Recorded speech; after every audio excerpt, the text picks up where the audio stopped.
right. So the title, as I stated earlier, this I shy away from the word evolve generally, um, but this lesson did evolve or change throughout the week. But this title came from an article I was reading. Um, I want to say not this past week, but the week before. And as I was reading it, it had the word Christian in it. And I was just blowing through it, just, wasn't realizing that for the first like 4 or 5 times in this article, the word Christian was lowercase until they actually put again with a lowercase c. I was like, wait a minute. So I scrolled back and I was like, yeah, every time. And it was basically a Christian who is not matured. You know, you accepted Christ as you became saved, but you did not do any works. You had no maturity. You hadn't put in the work. That was the gist of the article, the difference between the lowercase c and the big C. So we've got milk versus meat, yes. And we've got Paul, um, one of the founding fathers of the Christian church. Um, he wrote the majority of the New Testament, depending on which source you want to cite, between 13 and 14 books of the New Testament. Um, he talks a lot about believing, faith. But he doesn't shy away from work. Now you've got James, on the other hand, wrote the book of James. Half brother of Jesus. Kind of little backstory on him. He grew up with Jesus. Going back to Brother Jimmy's sermon last week, front row seat to everything that either Jesus did or suffered through his entire life. Not just in his ministry, but he knew him from childhood. He's his brother. He didn't get it. He didn't believe until Jesus was resurrected. But he became a stalwart in the Christian church and foundation of that. Wrote the book of James, one of the earliest books of the New Testament. And I mean, to quote him, faith without works is dead. He was big on works. So basically, this was an idea of, as I read that article, can you be saved without works? Do you have to have works to be truly saved? And whether I've done a good job or not, this was a rabbit hole filled endeavor. I really enjoyed it. I don't know if y'all are going to really enjoy it. I changed it up this week. I only have one quote, and this is it. I didn't put a picture of him. He's just, kind of old looking dude with a big long beard. But William Booth. Faith and work should travel side by side. Step answering to step. Like the legs of men walking, first faith and then works. And then faith again. And then works again. Until they can scarcely distinguish which is one and which is the other. That's pretty neat. This guy, I think he was a Methodist minister, 1800s to early 1900s, like 1820s to 1912 or something like that was his lifespan. Methodist minister. That's not his only great quote. I think I found 53 quotes by him that are just about as good. Pretty cool dude if you want to read about him. if you like bird walks like I do, because I go down them. All right, this next slide, it's a chart, and it broke my mind. I mean, like, I stared at this chart for 30 or 45 minutes, and it took me that long to figure it out. That is the most frustratingly accurate chart of faith and works that I've ever looked at, but it took me that long to figure it out. So I'm gonna give y'all about a minute or so, and I hope it's kind of weird because there's part of me that hopes that y'all stare at it in confusion like I did for the first little bit, but then there's like I hope somebody's in here that can look at it real quick and like get it and everything. But this one, it hurt my brain.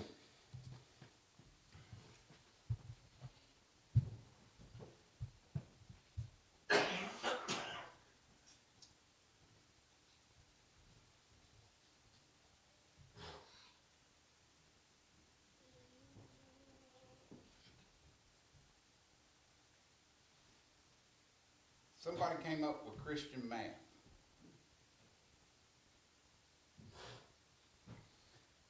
So I wanted to, at first, I wanted to look at it and I wanted to say faith plus works equals salvation. But then you have to go over to the left-hand side. It says, Paul says it is not. Keyword, not. It is not faith plus works that equals salvation. Then James, who is so Paul's, he's the faith guy. He's the believer, and you will be saved. James, he's the, hey, faith without works is dead. You have to have works as a part of your salvation. So, faith equals salvation does not. Not works. Not works, yeah. So, but you go back over, James says it is not. Faith equals salvation without works. So, both say it is. Faith equals salvation with which produces works. If you notice, the only common theme there is faith is on the left. Faith comes first. You get saved, you believe, and then You're saved right. by faith. It starts right there. And everything else is a domino effect. Everything else is going to fall into place from there. But my mind broke on that. And so I think we just divide it out into three sections. Paul says it is not faith plus works, which equals salvation. So Ephesians 2, 8 through 10. For by grace you have been saved through faith. And this is not your own doing. This is a gift from God, gift of God. Not a result of works, so that no one may boast. For we are his workmanship, created in Christ Jesus for good works, which God prepared beforehand, that we should walk in them. There's a lot going on in those three verses. Break it down just a little bit. First, you are saved through faith. And I like to walk, but I like when I do that, I get away from my notes. You take faith and works. Salvation. Faith, say And that works again. proves salvation. There you go. The proof is in the pudding, right? Yeah, there you go. Yeah. But you have to have faith first. Amen. You have to believe first. Not your own doing. It's a gift. You can't earn a gift. No, it's a gift from God, right? That's the next little bit of verse 8. It's a gift from God. I can't earn a gift. Both Brother Jimmy last week and then Brother Ed the week before talked about gifts. It's amazing, like, especially me, I guess, filling in, not like David's been doing a series for so long. But he's marching to where he's been led and stuff. But when they come and, when David asked me to fill in and everything, it's amazing where my brain went. My brain's picking up on what Brother Ed's been talking about. My brain's picking up where Brother Jimmy left off last week. They both talked about gifts in the past week or two. It's amazing how we can, God kind of keeps us marching down the same road, But you can't earn a gift. It's a gift from God. And then no one may boast. It's not us. And this is to me, this is explained in verse 10. No one may boast. It's not of your own doing. That's why you can't boast about it. And we are his workmanship. Virtually all of verse 10 got highlighted. We can't boast because we're his workmanship. Created in Christ Jesus for good works, which God prepared for us beforehand. He told us the good works. He told us what to do. And that we should walk in them. He's prepared the road for us. He gave us the map. All we have to do is tap into it. So, If works would have saved us, Jesus would have died for no reason at all. right. And They would have never come. Yeah. If works would have saved. they would have left it Old Testament, and we would We have. had works in the Right, exactly. We'd have had to jump through the rituals of Abraham and Isaac and all that, and I'd be confused, and knowing me as bad as I've been at times, I'd run out of goats. You can't boast because we can't do anything without him anyway. Right. People do boast, but you shouldn't because without, like it says, without him, because he created us, you can't boast because we wouldn't be here, we couldn't do none of it without him. Right. Faith works. Faith produces works. Should. Faith leads you to salvation. Right. Should. Should. I think the reason works is so important to this is to an outside unbelieving world. That's the fruit to them if there's been a change in you. Yeah, they That- can see your They can faith. see your faith, Like, they can't see salvation, but they can see what you do. Right. they can see your fruit of it. That is a great example. And one of the favorite openings of one of my favorite songs, DC Talk, has an opening. It's just like a little monologue before one of their songs. And he says, the greatest single cause of atheism in the world today is Christians who acknowledge Jesus with their lips and walk out the door and deny him by their lifestyle. And then they start the song. I think that song is What If I Stumble, What If I Fall? Basically, it would be very fitting to play it during this, almost as background music. What if I stumble, what if I fall? Everybody's looking at me, I'm supposed to be this example, but we're still human. We still screw up. We are gonna stumble, we're gonna fall. We feel like we let others down. And he's asking the question throughout the song, is God turning his back on me when no, he's picking you up every time. You know, set them back on your path. Mm-hmm. I feel like you've been watching me this week. You know, I saw a quote on church that said, "You may be the only Bible anybody ever reads." Right? And I really liked it because I never thought about it that way, but your life might be the only Bible anybody ever reads.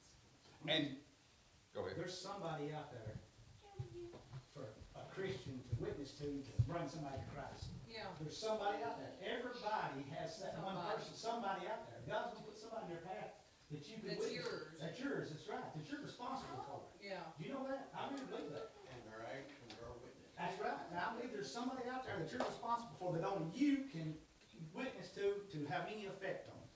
You and know, you may never have to say a word to him. It just may exactly be right, your exactly words. right. Mm-hmm. But I believe that, you know. And have you ever seen somebody trying to work their way to heaven? Yeah. I knew a man that, and he used to come to auction, he was a fine fellow, and he would give, and he'd give to kids, and he'd give, and he'd give, and he'd give, and he'd give, and he'd give, and he'd give, and he'd give, and he'd give, and he thought that was, Mine is when. he really did, he thought, you know, that's just what I'm supposed to do, and, yeah, that's what he's supposed to do, but first of all, he gotta accept Christ, you know, and, you know, it's really heartbreaking to see somebody try to do that, you know. Well, you've got that in the secular world. We all know the guy that's got the one-up story. You know, every time you tell a story, he's got one bigger and better. Yeah. He's got one like, and you can't compete with this guy because he's always going to outdo you. You got those people in the church that they don't understand that they miss the boast part and they miss it's not of your own doing, and they do it for self-glorification. It's inevitable. It'll be in the secular world and within the church. Back years ago, Brother Bill Spencer, maybe we decided which one first, and I told him, I said, let's go through the welfare sharp, up there on the hill. He said, all right, he said, we'll go, but he said, I'm telling you, he said, it ain't gonna be no good. He said, I've witnessed that man, of course, that was his nephew, you know, was married. He said, I've witnessed to him, he said, he'll tell you, he goes to AA meetings that are way with him, said, he'll tell you right quick, that's his church. But we'll go see him. So we went up there and knocked on his door. We put up for 15, 20 minutes. I told him, I said, FP, I said, come on down, go to church for a Sunday. He said, all right, what time you gonna be there? Look, Bill, look at me, I ain't believing it.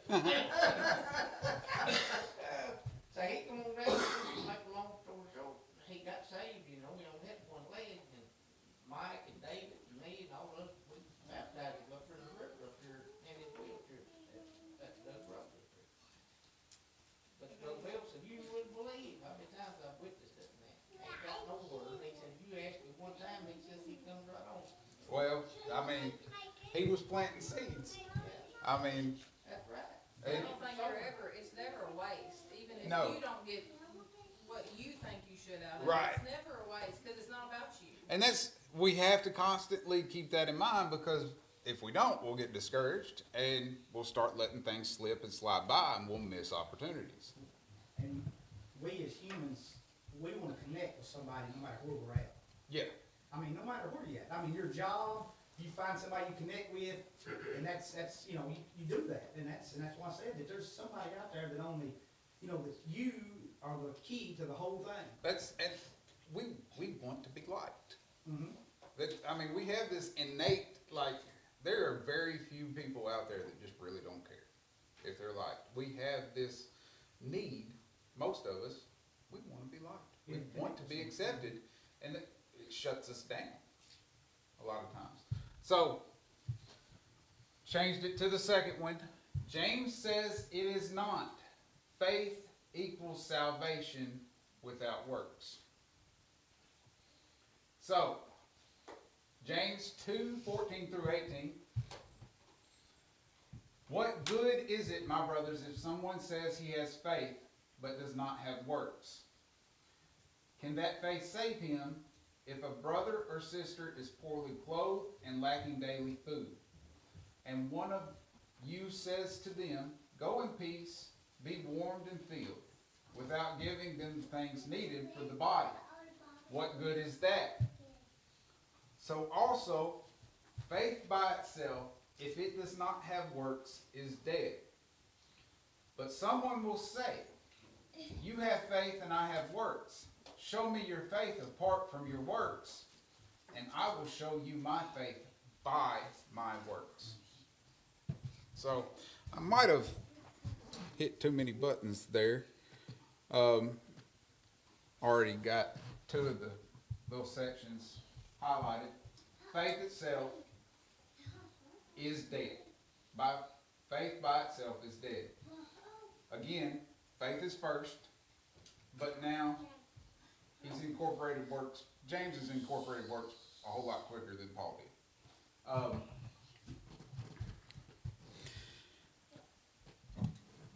Question, like, reminded me of the thief on the cross. So, he got saved within the last few minutes of his life. I've heard the argument that he had no works. He was saved on his faith alone. I really say no. I say you're shortchanging that man. Because he had a captive audience of one. And he stood up for Jesus to that captive audience of one. He stood up for Jesus and witnessed to that one person, his only person that he could. He was 100% of his Christian walk. He did not let any opportunities slide by, because he stood up. He stood up for Jesus to his only captive audience of somebody needing salvation. Now, I think the Bible says that that other guy rejected and did not repent. But he had a captive audience of one, and he didn't, what little work he could do in those last few minutes. And then on top of it, I think it's the most widely used testimony in the Christian faith. I mean, that is probably the most talked about testimony, singular testimony, ever. Well, works don't have to, like you said, don't have to be physical. Right. I mean, and I think a lot of people think that they have to be physical, but they don't have to be. I mean, I think they should be. I think they should be included, but I don't think they will be the only thing. Right. You know, works can be witnessing. That's a work to me. Yes. You know, and that's not necessarily physically doing, but you're doing, yeah. So I don't think they're all physical. Like, cause like it said, you know, where it says, if you're like, go be warmed and filled. I mean, that's to me physical. You give somebody something, and that's fine. But I don't think it's always going to be physical works. No, you're exactly right. It won't always be physical. And then, you know, go in peace, be warmed and filled without giving them the things they need for the body. That's like the southern version of that. The Perry County is, oh, bless your heart, I'll pray for you. And then you turn around and walk away. And you really probably 9 times out of 10 didn't even really mean that you were going to pray for them. But even if you did, you didn't do what you were supposed to do. You have to go, you see a need, fill a need. And that's where, like, originally I wanted this morning to go, is I kind of got overwhelmed last week as I was doing the announcements of talking about and I still have the backpacks for kids. That was pretty cool. I think the first weekend that we did it this month, Asher and I showed up early, inadvertently. We hadn't planned on it, but we had gone hunting that afternoon, and we got here before the evening service had started and everything. I didn't know, I wasn't thinking, but there's like 8 people, maybe 10 people here already. And they were in there, and they were putting those bags together. All ages, both men and women, kids, everybody. I was like, see a need, fill a need. The name collection for the Christmas gifts, 42 total by this church. High school girls basketball team fed over there before they had a game, the Christmas play. And I mean, you've got 20 kids involved in that, plus the adults who are leading and teaching and everything. For a little bit, I was trying to incorporate. I see a lot of capitalized Christians in this church, and then I got worried that it was a pat on the back too much. It was an attaboy too much. But every now and then you need a pat on the back in this. I mean, you don't get too many out there. So if you're not getting them in here inside these doors, so I do want to point out that we've got a lot of capitalized Christians within this church. Even some of the little things of, you know, when we have a dinner after service, I don't know if y'all noticed, but some of the women get up and they go over there and they start getting things ready, setting up tables and stuff like that. The Sunday school teachers, the deacons, being a part of that over the past few months, seeing the devotion that those men have toward this church and toward the faith, it's pretty awesome. So we do have a lot of uppercase Christians in this church, and I'll try to stop. You know, and I'm gonna add something. There's so many humble people in this church. That's what it is. You know, I mean, really, they're not trying to inject themselves into it. Right. You know, and that's so amazing to see that you can sit down and with the deacons and nobody's trying to inject themselves in it. Yes. They're not trying to. It's not trying to be about. There's no personalized agenda. Nothing. You know, and it's just real good to work with. You know, but you know, see a need, feel a need. Problem we have as Christians today, we see a need, we want to know why they got that need. Right. That's the first thing we think, why they got that need, Ricky? I wonder what they're doing. Yeah. You know, well, what are they doing? Why can't they do what they need to be doing?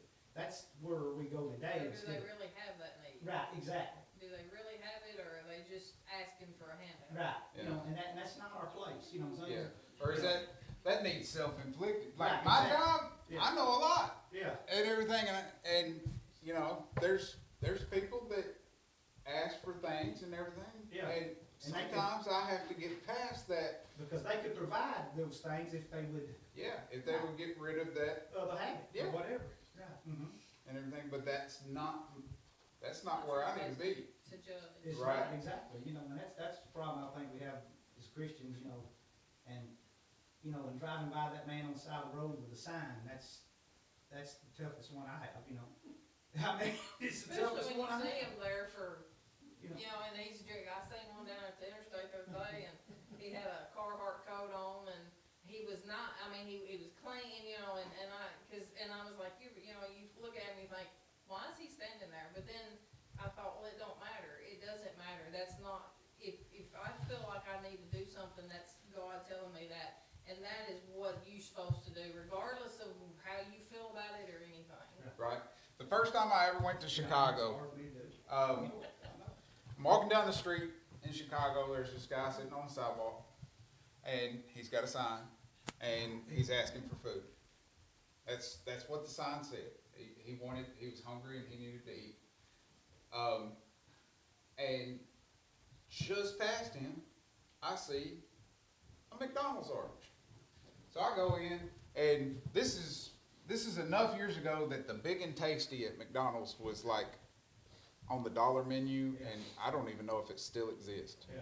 But $1 menu no more. No, they don't menu no more. but I went in and I bought 2 Big and Tasties for this man. And as I came back out, walking down the sidewalk, as I walked by, I just dropped it and never checked up.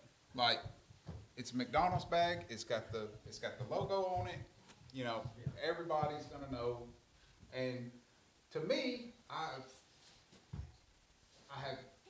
call, you know. Feel the need. I filled the need and everything. I read his sign. I gave him exactly what he asked for right now. I made it approximately 15 minutes away before both Big and Tasties hit me in the back of the head.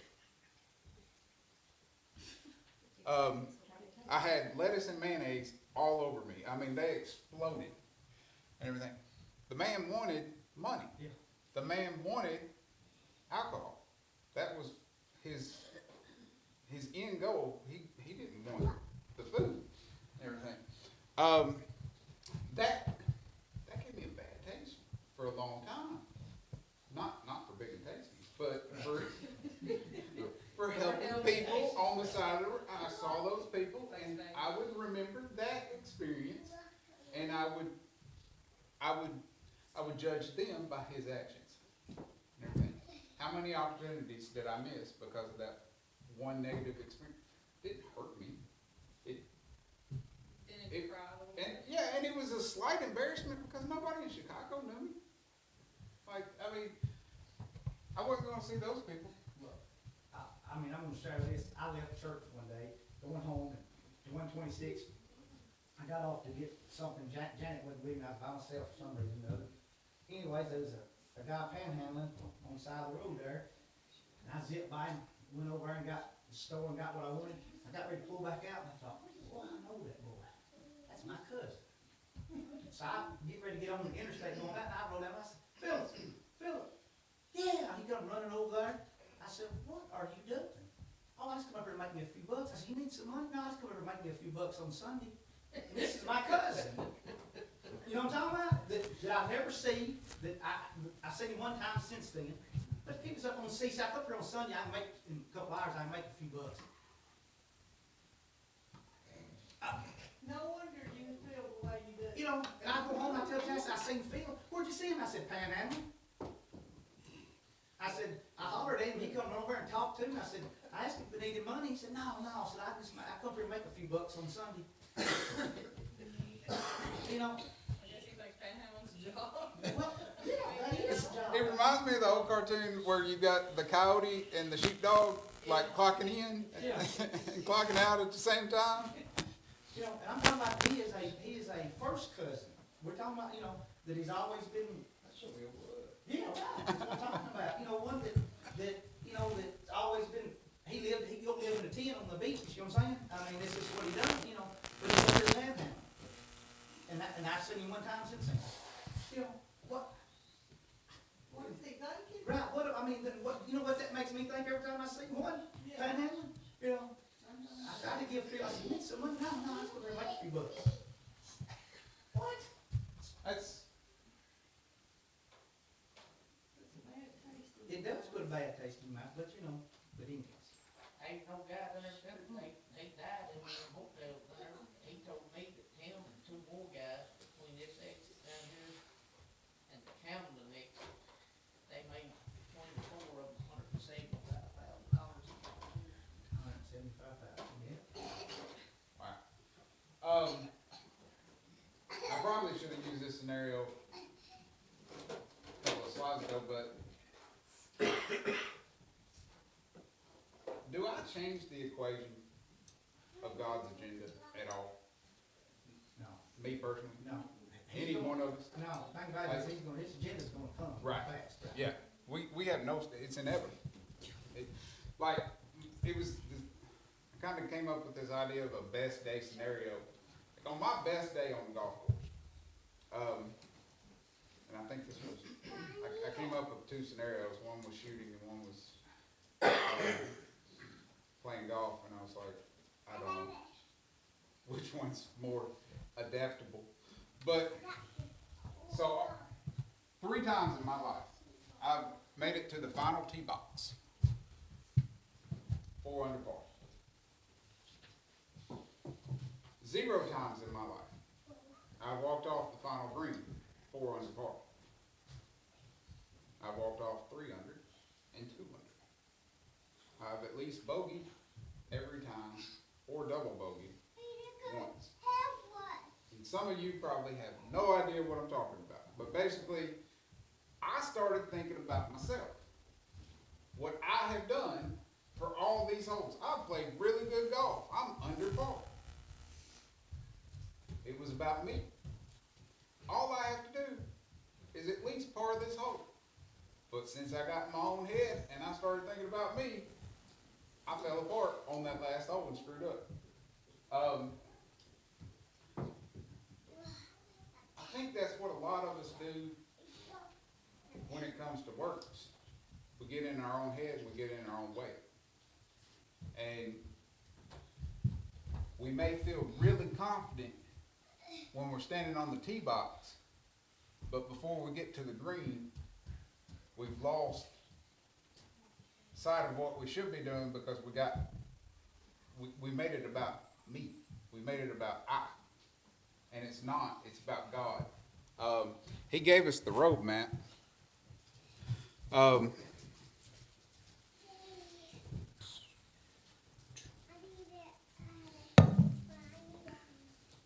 So, faith leads to salvation. As soon as you believe, you're saved. Just like that. Justification.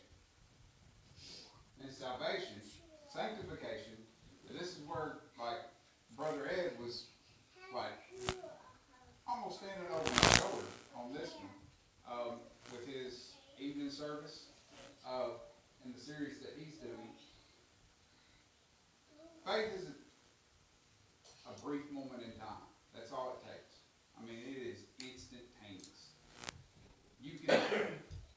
You're saved, like, if you get saved while Brother Jimmy is preaching, you're saved before you even make it up here to tell anybody. You're going through an act of faith to admit it to everybody, but it happened right there in that pew in an instant. Sanctification, salvation, that's a lifelong process. That's the works. That's what's going to lead you to the work. That's what produces the works. You got to do the work to get there. But again, believe, which is basically another way of saying faith, comes first in both of these. So we've got Titus 3:8, written by Paul again. The saying is trustworthy, and I want you to insist on these things, so that those who have believed in God may be careful to devote themselves to good works. These things are excellent and profitable for people. So, Paul, he's telling you, you have to have faith, you have to believe, but then he's telling us we have to do the work. We have to have good works. James, again, as for the body apart from the Spirit is dead, so also faith apart from works is dead. Faith can't be separate from your works. If you want to be the big C Christian, you are going to have works with your faith. You are going to have to produce fruit. This church has a lot of fruit. This church has a lot of people in here that have answered call after call. They haven't bickered, whether they're down here or way up here. I have grown more at this church, especially in the past year, than any time in my life. I think if we're not careful, as you got the little C Christian and the big C Christian, I think there's been, like, if you could timeline my life, I self-imposed little C's on my Christianity. I stopped doing the things that I needed to do. I stopped growing in the faith. It's a choice. We need to support each other. We need to work with each other. And as a whole, within this church, we need to keep doing what we're doing because we're growing. We're reaching. We're having outreach, and We've got a lot of, for a church our size, we've got a lot of great, resources that we can tap into. I see God work in this church on a regular basis. It's really, really neat. I hope that everybody got something out of this, just talking about faith, and salvation leading to works, producing our works. I know I did, but this was a rabbit hole filled lesson for me to put together. So I hope it was beneficial to some. But When you read the last few chapter, verses, Matthew, Jesus tells you to go into all the world. That shows you right there that you're supposed to be doing something. right, What you get saved. But you don't need to get that big C up there so high where you sit back and look back and say, look what I've done, look what I've done. that's yeah. Yeah, that's why, like, at first I was like, a pat on the, making this more of an uplifting, pat on the back, attaboy type lesson, and then, I got really reserved on that, but I didn't want to leave it out totally. We have a lot of people in this church that can be mentors. And it's really, really neat to see the ones that have mentors in this church and how they interact and talk with each other and stuff. But we have a lot of resources. There is somebody that you can talk to. It doesn't matter your age, your gender, how long you've been coming, or anything. There is somebody within these walls that you can talk to and resources you can tap into. And as much as we do have people serving in places that need it, we also have gaps. We'll always have gaps. So if you see a need, fill it. I've got a cop buddy, and one of his, he didn't care how tactically sound you were, how knowledgeable you were about the specific task or work to be done. He just said, if you see work, do work. If you see a hole, fill a hole. Is how he operated. He didn't care who it was. If you saw it, do it. I think we do a really good job here, but there's probably places that we can do better. But thank y'all for listening to me. And Brother Bobby, would you close us in prayer? Gracious Heavenly Father, Lord Jesus, we love you and thank you so much for coming and giving yourself on the cross so that we could have a chance to be saved and have a name written in the Lamb's Book of Life. Lord, we especially thank you for this time of year. Lord, we thank you for Alan and for teaching us this lesson today. Lord, pray that somebody gets something out of it. Lord, just go with us and be with Brother Jim if they bring